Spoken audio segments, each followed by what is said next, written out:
Lévira, milieu mari. Le mari meurt. C'est vrai que quand la femme est encore assez jeune, elle peut avoir des gens qui sont candidats, qui lognent, ou qui loient même du vivant du mari, et qui vont commencer par venir saluer de façon trop insistante pour marquer leur présence auprès de celle-là qui est pleurée. Si elle veut. Elle commence déjà par accepter. Si elle ne veut pas, elle n'est pas obligée. Mais lorsqu'on finit de faire les funérailles du mari, le chef de famille appelle les veuves ou la veuve pour demander de regarder et de choisir. On n'impose pas souvent. Au contraire à ce qu'on croit qu'on l'impose de prendre, non. Maintenant, il peut y avoir des vicieux qui complotent, qui disent « Moi, je veux, aidez-moi, faire pression. » Ça là, c'est humain, mais ce n'est pas la règle générale. La règle générale, c'est la femme même qui indexe parfois, souvent. C'est elle que je veux choisir. On lui dit « Tu peux choisir, elle choisit. »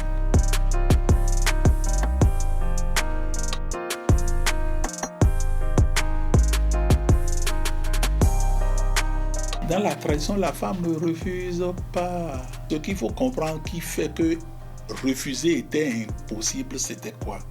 Lorsqu'on allait en mariage, je m'amuse à le dire aux étudiants là que c'est un voyage, billet aller simple. On s'en va pour le meilleur et pour le pire.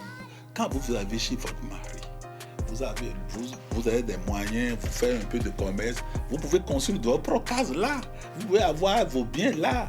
Et parce qu'elle est décédée, vous allez ramasser vos affaires et quitter votre case. Le Lévira, contrairement à ce que certains croient, c'est peut-être pas la solution. Ce n'est qu'un pis-aller. Le vrai malheur, c'était le décès. Donc, dans ce contexte de décès, qu'elles se sont trouvées pour amoindrir le choc.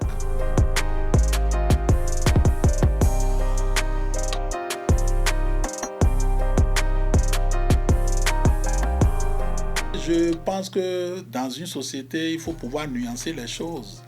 Parce qu'il y a des gens qui sont restés plus ou moins encore collés à leur culture, ceux qui sont restés dans le milieu. Et là, certains qui sont restés quand même dans le milieu, qui ont des tendances, des propensions,